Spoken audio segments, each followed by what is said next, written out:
এসেছে এখানে? ম্যাম আমরা ইন্টারভিউ দিতে এসেছি। ও আচ্ছা আচ্ছা, আসুন ভিতরে আসুন।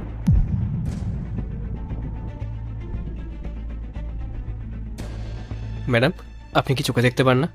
আসলে আমি অনেক ছোটবেলাতেই আমার চোখ হারিয়ে ফেলেছি। যাই হোক, আপনারা কজন এসেছেন? আমরা দুজন এসেছি। ওকে, আপনাদের তার মানে ওই অর্ণব দাদা এখানে পাঠিয়েছে, তাই না? ঠিক আছে, আপনারা আপনাদের নামটা বলুন। আমার নাম রাহুল মিত্র। ম্যাম আমার নাম মেঘা রয়। আর আপনাদের কোয়ালিফিকেশন কি আছে? ম্যাম আমি এমবিএ করেছি, আর আমি এর আগেও একটা কোম্পানিতে জব করতাম। আমার 6 বছরের ওয়ার্কিং এক্সপিরিয়েন্স আছে। আর আমি যদি আপনার কোম্পানিতে জব করি তাহলে আপনার কোম্পানির অনেক প্রফিট হবে, আর আমি আপনার কোম্পানিকে অনেক দূর পর্যন্ত এগিয়ে নিয়ে যেতে পারবো। Very good. আর রাহুল, তোমার কি কোয়ালিফিকেশন আছে? ম্যাডাম আমি ক্লাস 9 পর্যন্ত পড়েছি। তবে আপনি কোনো চিন্তা করবেন না, আপনি আমাকে যেই কাজ বলবেন আমি সেই কাজ করে দেবো। আমার অনেক বছরের অভিজ্ঞতা আছে।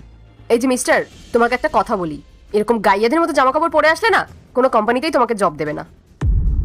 আর তার উপর তো তুমি আবার পড়াশোনাও জানো না, আর আজকালকার যুগে না পড়াশোনা না জানলে কিচ্ছু হয় না। আর তার উপর তোমার কমিউনিকেশন স্কিলসও নেই, তার উপরে এরকম জামা কাপড় পরে এসেছো ইন্টারভিউ দিতে। আমার মনে হয় জব তুমি ঠিকই পাবে, কিন্তু কোনো পিয়ন বা হাউসকিপিং এর। আর এখন তো এখানে এরকম কোনো পোস্টের রিকোয়ারমেন্ট চলছে না। যাও যাও, তুমি পরে এসো।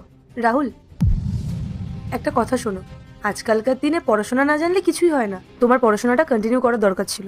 আর আমাদের কোম্পানিতে যে পোস্টের জন্য রিকোয়ারমেন্ট রয়েছে সেটাতে গ্র্যাজুয়েশন দরকার ছিল, আর তুমি তো গ্র্যাজুয়েশন করোইনি। ম্যাডাম কোনো ব্যাপার না, আপনি জবটা ওনাকেই দিয়ে দিন। উনি অনেক শিক্ষিত, অনেক পড়াশোনা জানেন। আমাকে তো ওই স্যারটা বলেছিল যাও চলে যাও। ম্যাডাম খুব ভালো মানুষ, উনি তোমাকে ঠিক কোনো না কোনো একটা জব দিয়ে দেবেন। আমি সেই জন্যই এসেছিলাম। কোনো ব্যাপার না, আমি অন্য কোথাও কাজ দেখে নেবো, কোথাও না কোথাও ঠিক কাজ পেয়ে যাবো।